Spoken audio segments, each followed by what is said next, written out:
안녕하세요. 사회 알고 싶은 친구들을 위한 사회 수업 사회선생님 아라쌤입니다. 만나서 반가워요. 네, 오늘은 중학교 사회 2 1단원 내용인 인권 침해와 구제에 대해서 같이 배워보겠습니다.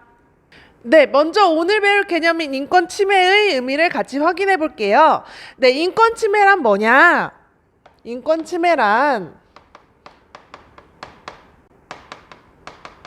네, 실생활에서 다른 사람 또는 국가기관에 의해 인권을 침해당하거나 보장받지 못하는 상황을 의미를 합니다. 네, 여기 몇 가지 인권 침해의 특징이 나와 있는데요. 한 개씩 살펴볼게요. 자, 인권 침해 특징 중 첫 번째, 인권 침해는 개인에 의해 발생할 수도 있고 국가에 의해서 발생할 수도 있습니다. 자, 두 번째, 자, 인권 침해는 정신적 피해를 가져올 수도 있고 물리적 피해를 가져올 수도 있다고 해요. 자, 그리고 인권 침해를 당했을 때 또는 목격했을 때 이를 구제하기 위해서 가만히 손 놓고 기다려서는 변화를 기대하기 어렵거든요. 네, 그래서 인권 침해 상황에서는 침해된 인권이 뭐고 그 다음에 이 침해된 권리를 회복하기 위해 정당한 절차와 방법으로는 어떤 것들이 있는지 파악을 해야 돼요. 그리고 그 파악한 것을 바탕으로 구제받으려는 노력이 필요한 것입니다. 그래서 바로 이어서 이런 인권 침해가 발생했을 때 어떤 방법에 따라 어떤 구제 절차에 따라서 인권을 구제받을 수 있는지 확인해 보도록 하겠습니다. 자, 다음으로 인권이 침해당했다면 인권을 구제받기 위한 절차와 방법에 대해서 알아볼 건데요. 자, 인권 침해가 발생하였다면 여러분은 다양한 국가기관에 그 구제를 요청할 수 있어요. 네, 대표적으로는 법원, 헌법재판소, 그리고 국가인권위원회가 있는데 자세한 내용은 바로 이어서 보도록 할게요. 자, 그럼 구체적인 내용을 한번 살펴볼게요. 자, 먼저 여러분이 다른 개인이나 단체에 의해서 인권이 침해당했을 경우에는 두 가지 경우로 구제를 받을 수 있어요. 네, 첫 번째로 수사기관, 대표적으로 경찰이 있죠.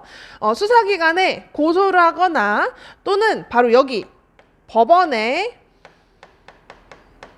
민사재판을 청구할 수 있습니다. 네. 여러분이 범죄 피해자가 돼서 인권을 침해당했다면 수사기관인 경찰에 고소를 하면 되고 또는 다른 사람이나 아니면 다른 단체에 의해서 여러분의 손해가 발생했을 경우에는 법원에 민사재판을 청구하면 되겠습니다. 자, 다음으로 두 번째, 국가기관이 국민의 기본권을 침해했을 경우에는 어디에? 헌법재판소에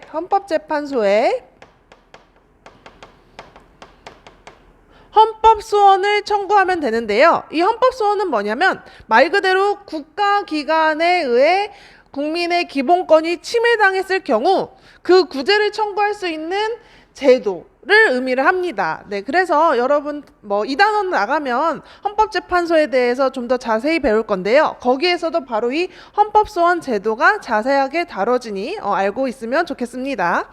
자, 계속 살펴보면 국회가 법을 제정하지 않거나 그 다음에 불충분한 법을 제정해서 인권이 침해당하는 경우가 생길 수 있거든요. 자, 이럴 때는 어디에 입법 청원을 하면 되냐?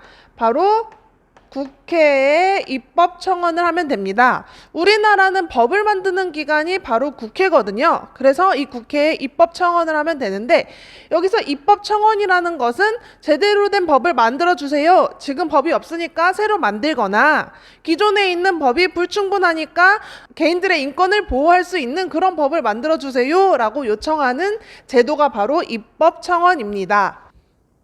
네, 계속해서 살펴보면 이 행정부에 의해서 인권이 침해당하는 경우도 발생할 수 있는데 자, 이럴 경우 두 가지의 절차로 인권 침해에 대한 구제를 받을 수 있어요.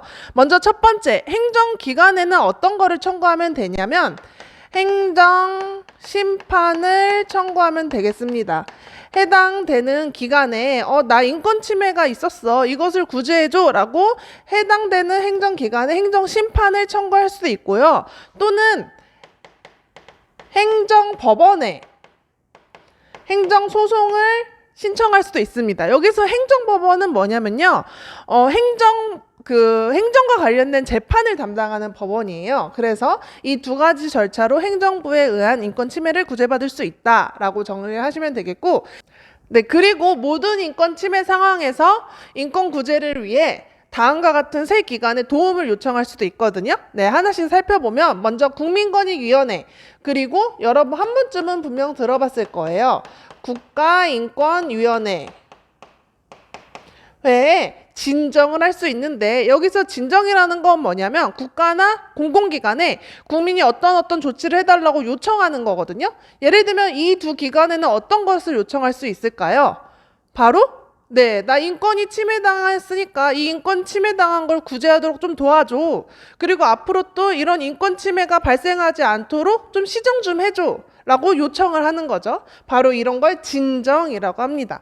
자, 그리고 대한법률구조공단이라고 특히 경제적으로 좀 어려운 사람들을 위해서 법률 자문 또는 법률 구조 요청을 하면 여기서 법률 자문을 해주는 그런 기관입니다. 그래서 이렇게 대한법률구조공단까지 여러분이 살펴봤는데 이 세 가지 내용에 대해서 좀 더 자세히 살펴볼게요. 네, 국가인권위원회, 국민권익위원회, 대한법률구조공단에 대해서 좀 더 자세히 살펴볼게요. 자, 먼저 국가인권위원회는 인권 침해와 차별 행위를 개선하기 위해 설립된 독립적 국가기관입니다. 여기서 독립적 국가기관이라는 것은 입법, 행정, 사법 이 어디에도 속하지 않은 국가기관이다라는 의미예요. 인권 침해의 소지가 있는 법령이나 제도에 대해 시정을 권고하는 일을 한다고 합니다. 자, 국민권익위원회는 국무총리 소속 기관으로 국민의 고충 민원 처리와 불합리한 행정제도를 개선합니다. 여기서 국무총리 소속 기관으로라고 되어 있는데 이거 쉽게 설명하면 행정부에 소속된 이라고 생각을 하시면 되겠습니다. 국가인권위원회랑 이름은 비슷하지만 국가인권위원회는 독립된, 국민권익위원회는 행정부에 소속된의 차이가 있다는 점도 꼭 알고 있으면 좋겠습니다. 자, 계속해서 보시면 이와 함께 행정심판을 통해 잘못된 행정처분을 취소하거나 무효임을 확인하여 인권을 회복시키는 일을 한다라고 되어 있죠. 아까 전에 행정심판에 대해서도 배웠는데 해당 행정기관이나 그 해당 행정기관에 있는 국민권익위원회에 신청을 하면 되겠습니다. 인권 침해에 대한 구제를 위해서. 자, 다음으로 대한법률구조공단으로는 경제적으로 어렵거나 법의 보호를 충분히 받지 못하는 국민의 권익 보호를 위해 설립된 법률복지 서비스 기관입니다. 무료 법률 상담이나 민사, 가사사건 소송 대리 등 법률 구조 사업을 수행하고 있습니다. 네, 오늘 배운 내용 문제를 통해서 한번 확인해 볼게요. 자, 문제 1번. 빈칸에 들어갈 말을 쓰세요. 자, 다른 개인이 인권을 침해한 경우에는 먼저 첫 번째, 수사기관에 고소하거나 수사기관이라면 경찰이 대표적이죠. 경찰에 고소하거나 또는 여기에 재판을 청구하여 구제받을 수 있다. 네, 여기서 재판이라는 것은 민사재판이 되겠습니다. 민사재판. 네, 두 번째 구제 절차가 되겠죠. 자, 여기 괄호에 들어갈 국가기관은 어딜까요? 바로 네, 법원이 되겠습니다. 선생님이 문제를 풀면 선생님이 푸는 게 아니라 여러분이 풀어야 돼요. 선생님이 물어보면 한번 속으로 그 물음에 답해보는 그런 좀 훈련을 해보세요. 자, 문제 2번. 설명에 적합한 괄호 안 단어를 고르면 헌법소원 행정소송은 국가권력에 의해 기본권, 여기 체크해볼까? 국가권력에 의해 기본권을 침해당한 국민이 직접 헌법재판소에 그 구제를 요청하는 것이다. 기본권을 침해당한 개인이 헌법재판소에 이것을 신청할 수 있다. 이것을 통해서 인권을 구제받을 수 있다라고 했는데 어떤 거였죠? 바로 헌법소원이었죠. 네, 헌법소원이었습니다. 행정소송은 행정기관의 어떤 잘못으로 인해서 인권이 침해됐을 때 행정법원에 신청하는 걸 행정소송이라고 했고 또 참고로 행정기관에 신청하는 것을 행정심판이라고 했습니다. 네, 다음 문제로 넘어갈게요.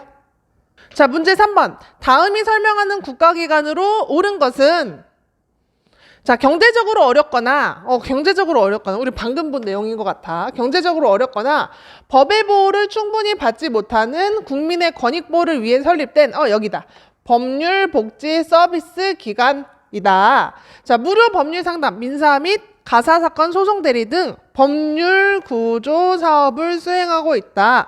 자, 이 설명에 적합한 국가기관은 어딜까요? 바로 4번이 되겠습니다. 대한법률구조공단이었죠. 네, 다른 것은 이 설명에 해당되지 않습니다. 자, 이렇게 오늘 배운 내용을 문제로까지 살펴봤는데 오늘 배운 내용 좀 어려울 거예요. 그 다음에 외울 것도 많거든요. 네, 오늘 한 내용을 좀 다시 한번 학습해서 완전히 여러분 것으로 익히길 바라겠습니다. 네, 오늘도 고생했고요. 다음 시간에도 아라쌤이랑 같이 공부하도록 해요. 네, 수고했어요. 안녕.